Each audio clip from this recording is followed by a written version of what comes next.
I'm Matty Young from Young One Studio. Forgot what I was going to say for a second.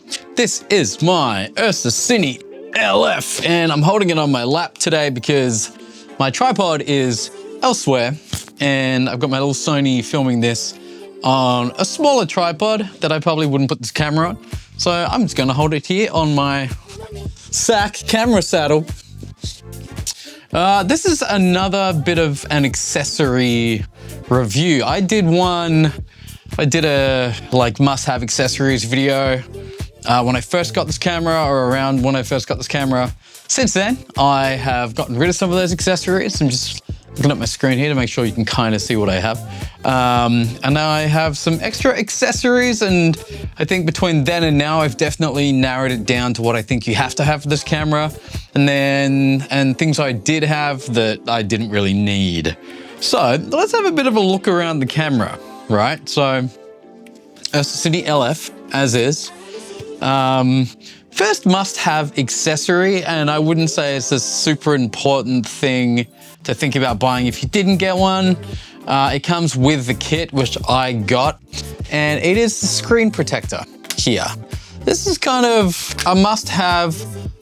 It pops off real easy, and it unfolds. Most of you have seen this because it comes with the camera if you buy a kit. I think if you buy just the body though, you don't get this. It's great as a screen protector, just checking my mic, great as a screen protector, but also great to, if you don't want people staring at your camera or knowing they can see their footage, it's a great way to just cover this screen up so people don't actually know that there is a screen there. But also, yeah, peace of mind, great to have something protecting the screen. It's a little bit flimsy though, it's very cheap plastic. I feel like if it takes a big hit, it's gonna crack, but it's much better that this cracks instead of your screen cracking. Next thing I would recommend is this wooden camera. Ooh, almost got that one wrong. This wooden camera top plate I have buried in here. There'll be links below to all of these products. But yeah, this really beautifully contoured top plate here leaves the USB-C ports completely accessible, which is really handy. I'm not sure how much you can see, but there is the lovely top plate in there. Must have, you gotta have a top plate because there's very few mounting points on this camera without one. I got the top plate here with this little extension piece. It's kind of hard to see now that everything's rigged up, but can you see here how I have mounting holes? Gonna get my face out of the way. Here, this is part of the top plate, but it's a separate piece you have to buy. And it essentially extends the top plate down the side of the camera here. Very handy.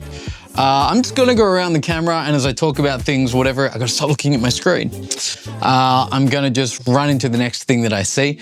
I have the mid 49 Tentacle Sync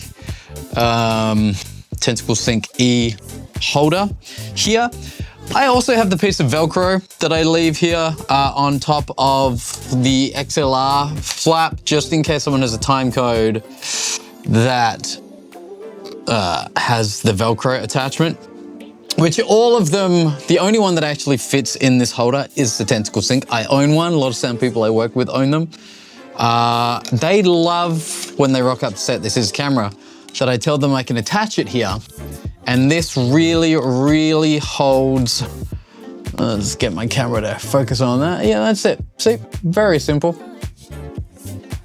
Screws on, and it just holds the Tentacle Sync time codes extremely firm and against the camera. I got these Mondo ties. I'm sure some of you know about these cable ties by Mondo. Very famous YouTuber, does incredible reviews. I bought a light from him once up in the hills here in California. I've got them all around the camera. Little cable ties. Another one there. Another couple of slides here at the front. Tie and a tie. Gonna cover my face, see if it'll focus. They're made of a very, very hard plastic with a bit of flex in them, but a good amount of flex. They're all 1/4 screw down straight into your camera. Things like my timecode cable, I always leave plugged in, so I have a Mondo tie here. My SDI to my transmitter I leave it on the camera a lot now because I film a lot, so instead of packing it up and down. So the ties are really useful for just keeping everything organized. I have 1, 2, 3, 4, 5 of them. Yep, 5 of them around the camera, all placed to keep everything nice and neat and tidy.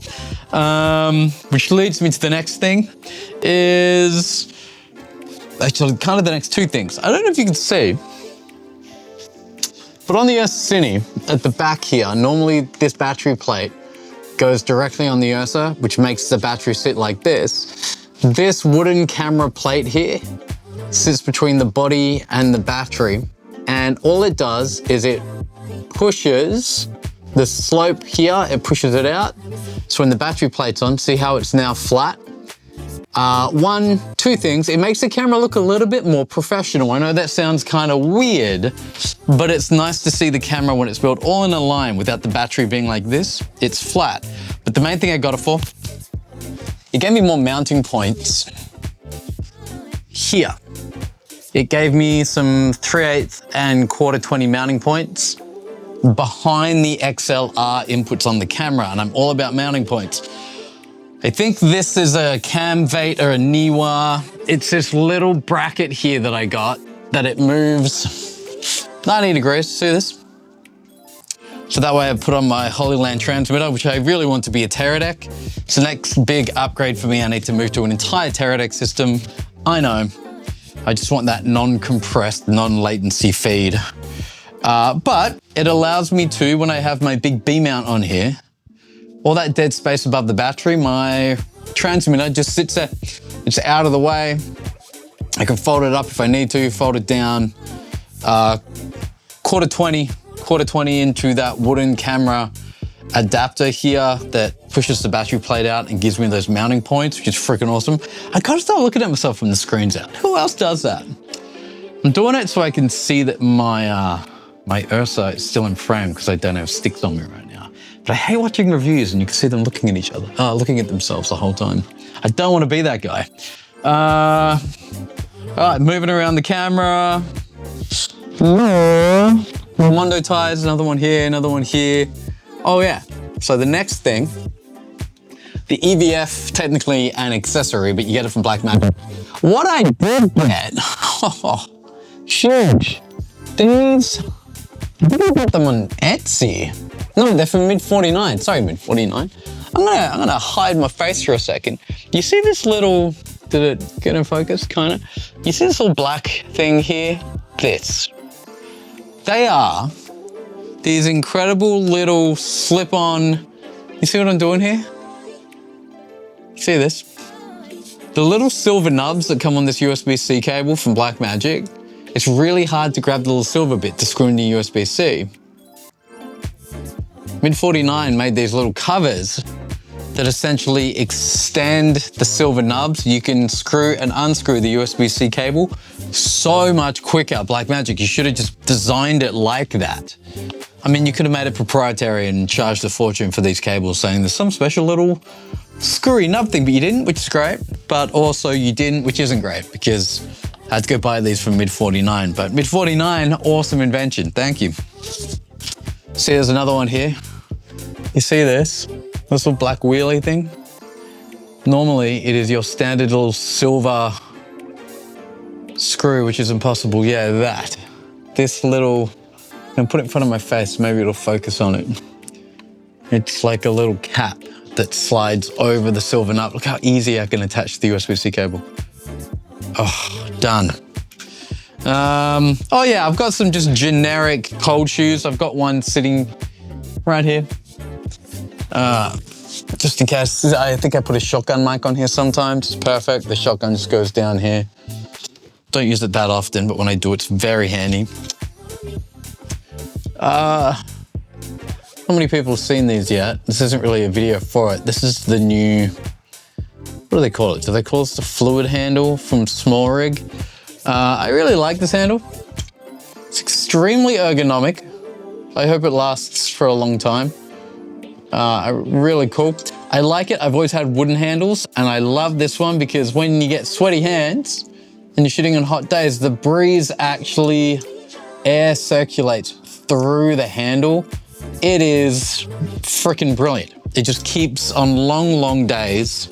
It just keeps your hand nice and cool. I find wooden handles get a little bit slippery. This never does. It's definitely metal, but it has this like rubberized coating on it, which I hope lasts. I can see if anything dies on this handle, it's a rubberized coating. This little, I'm not gonna take it off. This little extension arm here, see this? And this, I think I got this from Cine. A little bit expensive, but you see this very flush rosette mount. If I hold the camera this way, see how flush this rosette mount is? It doesn't stick out very far. Excellent, excellent addition for running and gunning. Even if I have this on a sack, or basically on anything actually. I put this here so I can hold the URSA like this. Side handle, very, very handy. I like how flush it is to the body. A lot of these side handles, people put on attachments and the handle's out really wide. This is flush. I can adjust it wherever I need. I can go up high, swing it around. Really nice, really, really nice. With the screen protector on,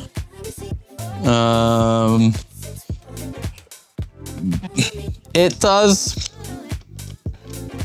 see that? Can't actually go lower. It's hitting the screen protector. I think that's my phone ringing in the background. I can see it flashing. So I get a little bit limited to where I can put this, but usually I make it work, or I do take this off, this screen protector. This is usually, for me, the screen protector is only on when I put it in my bag. And then without this arm, I can just attach this directly to the body, which I also do quite often. So this is with the handle directly on that rosette mount. See that? All right, right there on the side. Love the rosette mount. It's very flush. Can hold the camera right there. But you can kind of see from this image, when the handle's there, the weight's very high versus when I put it on the adapter and I can bring it back and down a bit, but still pretty freaking cool. So they're the main things that I ended up having on this camera. PL lives on here.